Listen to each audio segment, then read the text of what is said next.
Hello, how are you? I hope you're all having a wonderful day. As usual, we'll start with a prayer. And this is a verse we say every day in davening, which is Adonai oiz lama yitein. Adonai yivarech esamei basholem. Which means that Hashem gives His nation strength and He blesses them with peace. And the sages said, Ein oiz elo Torah. What is strength? The Torah. And this is the theme of today's lesson. We're living right now at a time where it seems like every day is bringing more sad news.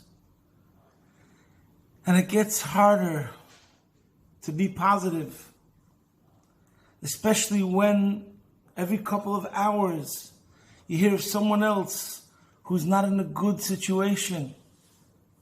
And they're saying, say Tillim, say Tillim. And it's urgent. Someone in intensive care. And it bothers you, of course. And it's hard to concentrate on carrying out other things that you're meant to carry out and to continue on in a positive way. So, today I want to tell you that in Yiddishkeit, we have principles. We have foundations. Like, for example, we say the Rambam made 13 principles of faith. We have the Aseres HaDibros, the 10 Commandments. The Rebbe, our Rebbe, chose the 12 Pesukim. Now, the beauty and the profundity of these lists, of these enumerating of certain principles, is that these are eternal truths that are unconditional, that are timeless, that will help a person through any situation. And that's why the Rambam says there are 13 principles of faith, there are 10 commandments, there are 12 Pesukim. And as a matter of fact, there's one sage, Bo Chavakuk, Ve'amidon al Achas. He said it all boils down to one point. So, for that reason, we have also the Avos and the Torah, as we mentioned before, that when we learn about the patriarchs, the Avos, Avram, Yitzchak, and Yaakov, it's not that we're recalling events that happened thousands of years ago, but much more than that. These tzaddikim, these giants, represent principles because they've been there, done that. They're the guide who reached the top of Mount Everest and then mapped out the journey, charted it, so that everyone who follows in his footsteps will be able to securely and safely come to the destination. So we have a Jew, Mr. Beryl Schmerl. He's in a world which seems like there's overwhelming odds that are preventing him from being able to accomplish what he's meant to accomplish. So what did the Eibishter do? Hashem oiz lama yitein. He gave us powers that are not of this world, that are out of this world, that are beyond this world, that are supernatural. What are those powers? The Torah, tzaddikim, in every single one of us, our neshama, which is a spark of God Himself.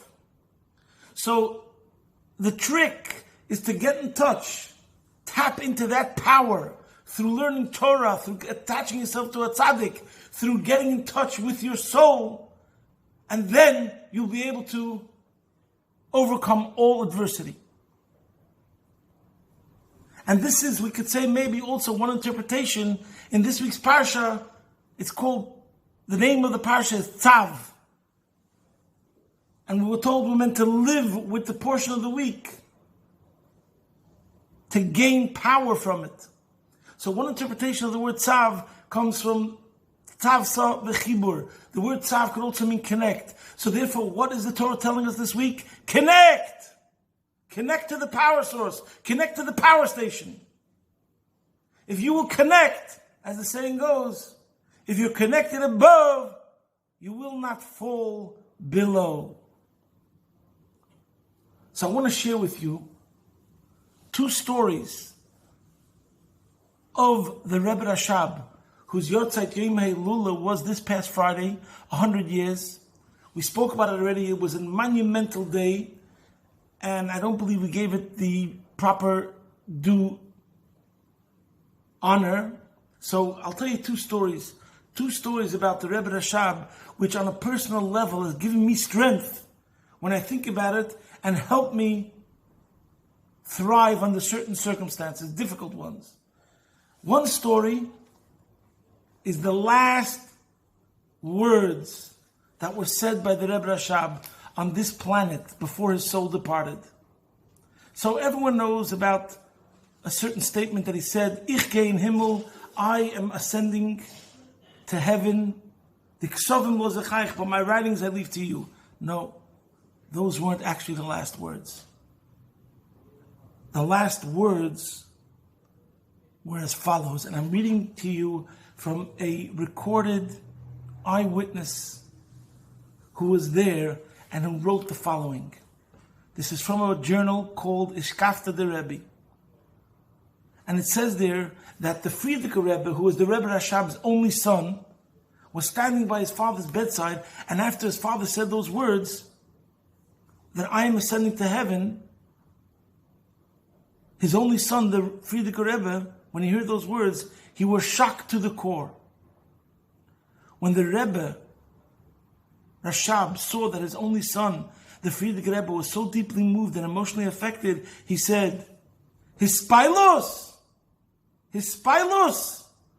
Mוחין,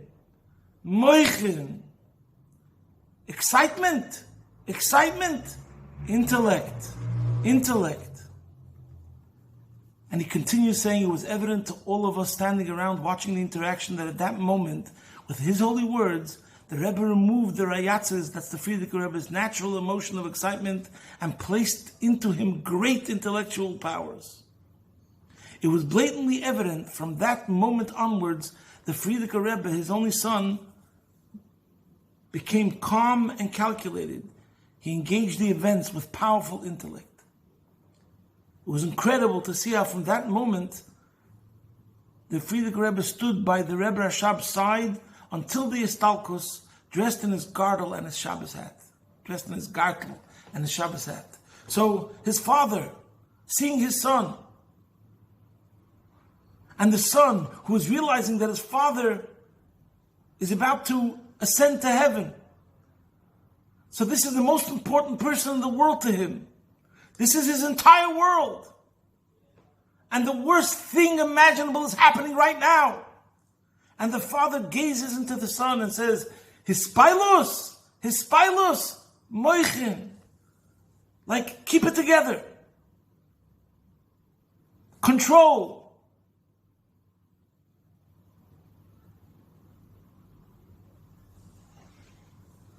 When I read this story, I was reminded of another thing that I once heard from my mashpia, Reb Yoel Kahn. I mentioned him yesterday, and I'll say another analogy that I once heard from him, also in a different context. He said, 2 people go into the king. You have 2 people, for example, that went into a private audience with the king. One of them goes into the king, and he's so overwhelmed with his sense of intimacy, of standing right in front of the king, and he realizes how awesome the king is, and how infinitely greater the king is, on every single level. How the king is superior, and that he has the honor to stand in front of the king. And he keeps on thinking about it, and he reaches greater states of intimacy with the king in a certain sense, and it's permeating him from top to toe, and he's getting excited, and it hits his mind. This person, until he faints. He was short-circuited with his overwhelming being permeated by the greatness of the king. Then you have another person who goes into the king's private audience.